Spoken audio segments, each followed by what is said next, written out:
文学賞を選出したスウェーデンアカデミーはエルノー氏について、自らのルーツや個人の記憶をめぐる疎外感などを勇気と冷徹なほどの鋭さで切り取った。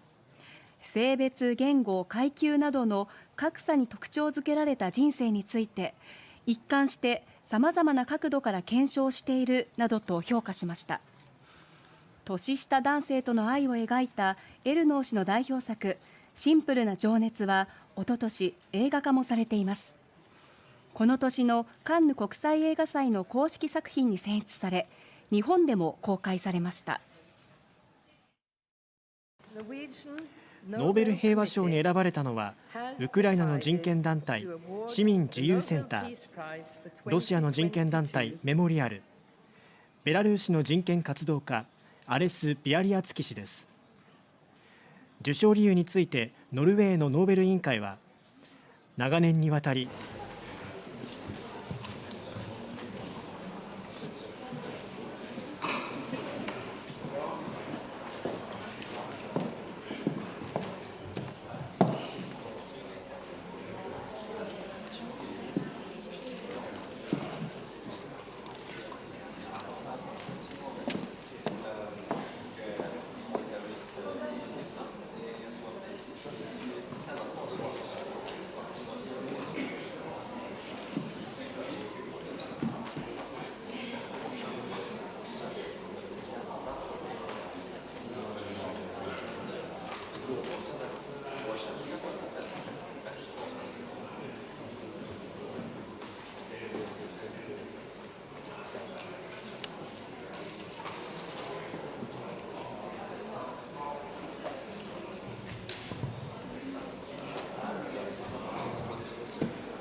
Varmt välkomna till Svenska Akademin och detta års tillkännagivande. Jag heter Mats Malm, jag är akademins ständiga sekreterare.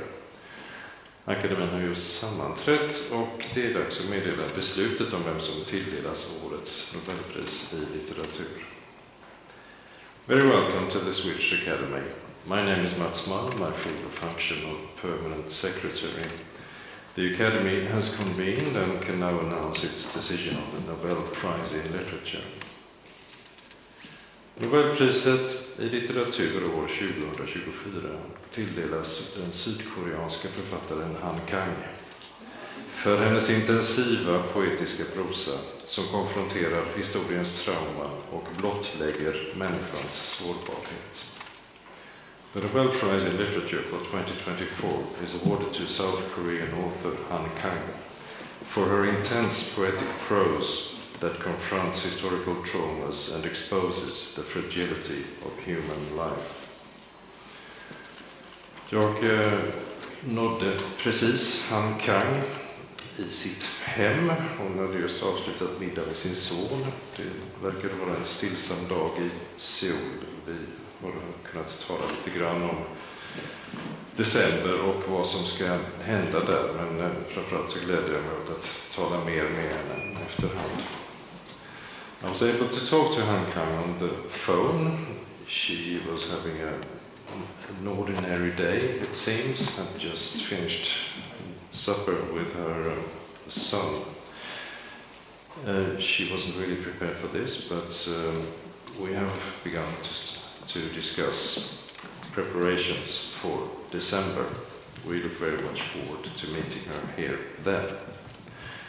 Jag lämnar nu ordet till Nobelkommitténs ordförande Anders Olsson som kommer att berätta om pristagaren. Efter det kommer ledamöterna i Nobelkommittén, Ellen Mattsson och Anna-Karin Palm, att svara på frågor i individuella intervjuer. And I'll give the floor to Anders Olsson, chair of the Nobel Committee, who will present the laureate. After that, committee members Ellen Mattsson and Anna-Karin Palm will be answering questions in individual interviews. Thank you.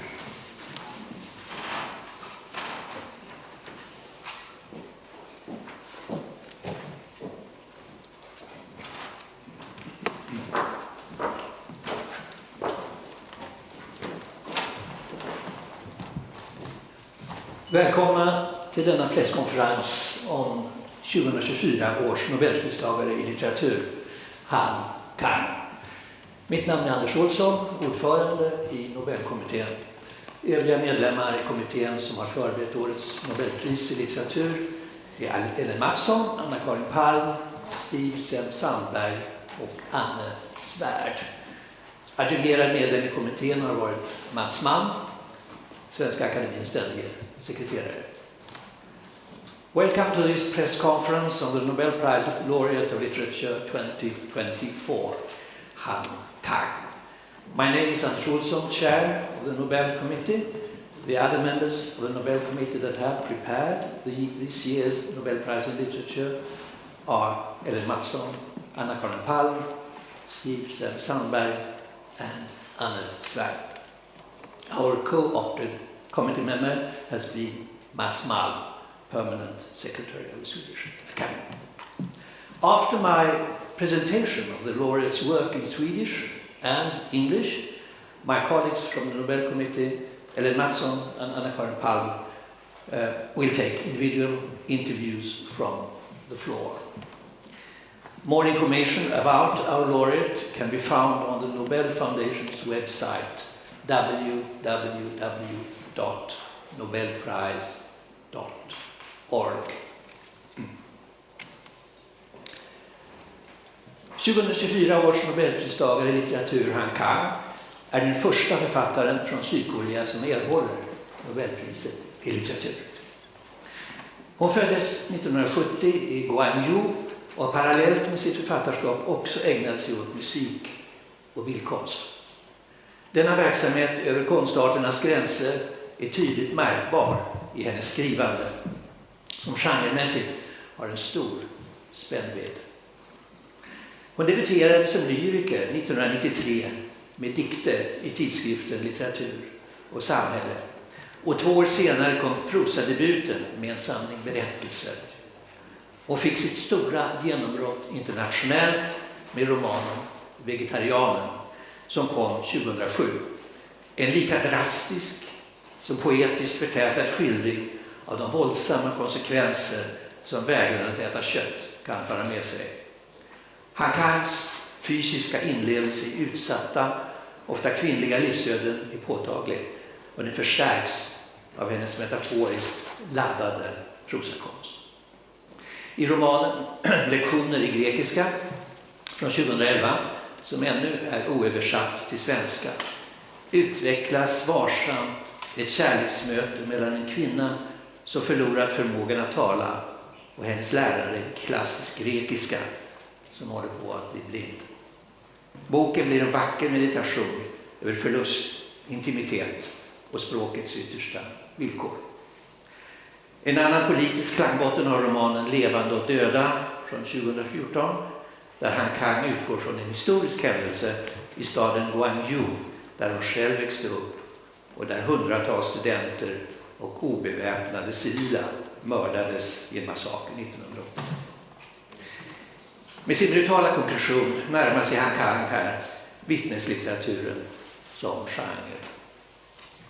I den vita boken från 2016 får Han Kangs lyriska stil åter dominera.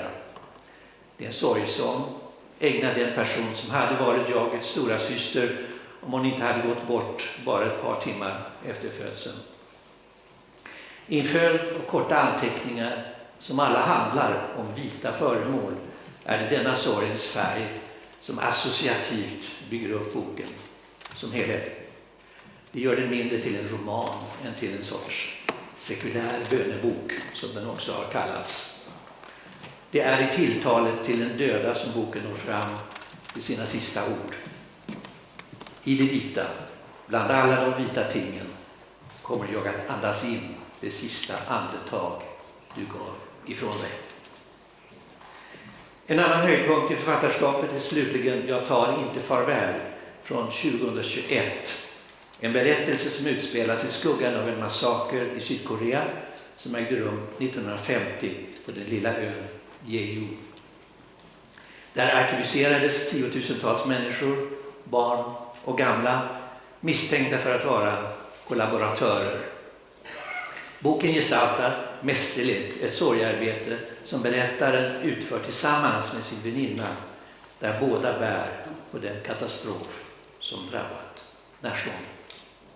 Med ett lika precis och förtätat bildspråk betonar Han Kang det förflutnas makt över det närvarande, men lika starkt väninnornas försök att lösa upp den kollektiva glömskan som omger dem och förvandla traumat i ett gemensamt konstprojekt vars namn är ett med bokens titel. I sitt författarskap konfronterar Han Kang med prismotiveringens ord historiska trauman, och i alla sina verk blottlägger hon människans sårbarhet. Hon har en unik uppmärksamhet på förbindelserna mellan kropp och själ, levande och döda, och i sitt sökande och poetiska skrivsätt har hon blivit en förnyare av den samtida prosan. 4 av de prosaverk som jag har nämnt är översatta till svenska. Vegetarianen kom 2016, Levande och döda samma år. Den vita boken kom 2019 och Jag tar inte farväl 2023. Han Kang, the 2024 Nobel Laureate in Literature, is the first writer from South Korea to be awarded the Literature Prize. She was born in 1970 in Gwangju and has alongside her authorship also devoted herself to music and art. Her work in crossing the boundaries between art forms is clearly reflected in her writing, which has a broad span in terms of genre. In 1993, she debuted as a poet in the magazine Literature and Society, and 2 years later made her prose debut with a collection of short stories. Her major international breakthrough was the novel The Vegetarian from 2007, and a harshly effective yet poetic portrayal of the violent consequences that proceed from the protagonist's refusal to eat meat. Han Kang's physical empathy for the vulnerable, often female lives is palpable and reinforced by her metaphorically charged prose. In the novel Greek Lessons from 2011, love develops tenderly between a woman who has lost the power of speech and a teacher of ancient Greek who himself is losing his sight. The book becomes a beautiful meditation around loss, intimacy, and the ultimate conditions of language. In the novel Human Acts from 2014, Han Kang this time employs as a political foundation a historical event that took place in the city of Gwangju, where she herself grew up, and where hundreds of students and unarmed civilians were murdered during a massacre in 1980. In her brutal actualization, Han Kang approaches the genre of witness literature. In the White Book from 2016, Han Kang's poetic style once again dominates. The book is an elegy dedicated to the person who could have been the self's elder sister, but who passed away only a couple of hours after birth.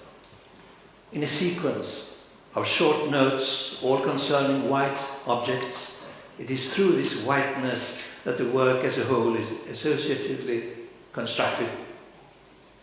This makes it less a novel and more a kind of secular prayer book, as it has also been described.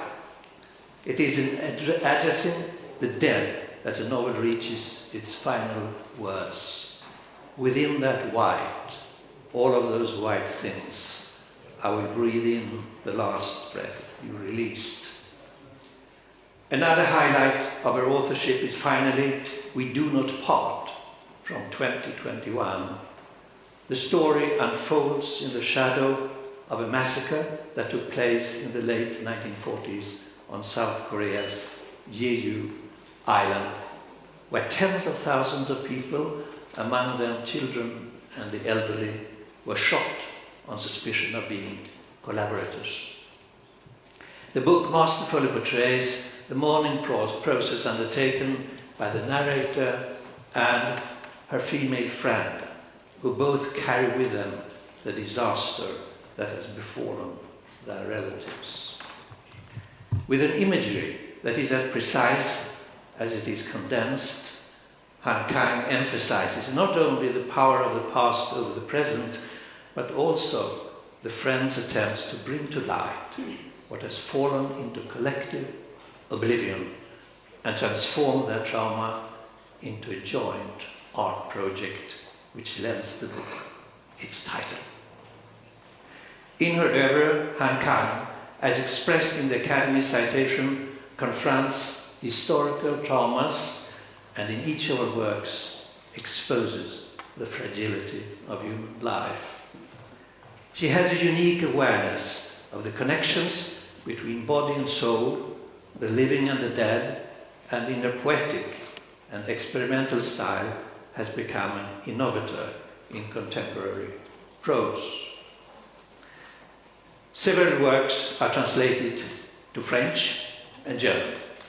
In English, we have Convalescence from 2013, The Vegetarian, 2015, Human Acts, 2016, The White Book, 2017, Europa, 2019, Greek Lessons, 2023, and We Do Not Part, which is planned to come out next year in 2025. Thank you for listening and for joining us today. And now I will give the word to Ellen Mattsson and Anna-Karin Palm for individual interviews. Thank you. Right now, this part of the briefing is over, and we'll move on to the interviews.